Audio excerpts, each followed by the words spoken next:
Welcome back to my channel. अस्सलाम वालेकुम friends. ये 2 हफ्ते पहले की बात है।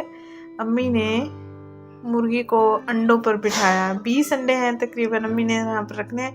ये कोई नया तरीका है, नया नहीं पुराना तरीका है, बिल्कुल हमारे लिए नया है। मैंने तो आज पहली बार देखा है। अंडों पर अम्मी ने ऐसे निशान लगाए हैं कोयला के साथ। मैंने पूछा अम्मी से ये लाइंस क्यों लगा रही हैं। अम्मी ने कहा ऐसे चूज़ों के ऊपर लाइंस बनी होंगी, चूज़े प्यारे होंगे।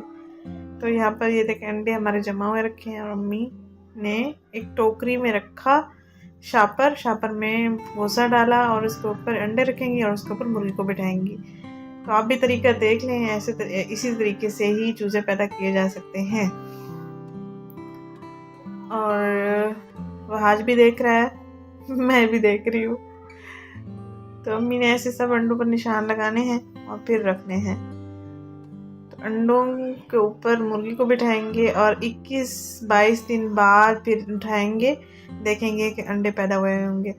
मैंने अम्मी से पूछा कि मुर्गी खाएगी पिएगी कुछ नहीं, तो अम्मी ने कहा कि रात को निकालते हैं मुर्गी को, खिला पिला के फिर वापस अपनी जगह पर बिठा देते हैं पकड़ के।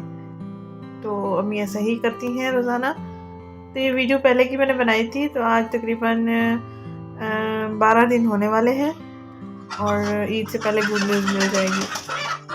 ये देखें अम्मी यहाँ से मुर्गी पकड़ रही हैं और फिर टोकरी में बिठाएंगी।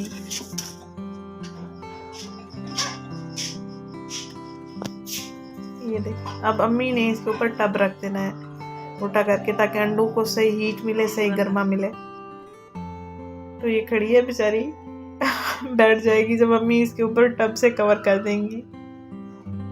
दुआ कीजिएगा चूजे सारे अच्छे निकले।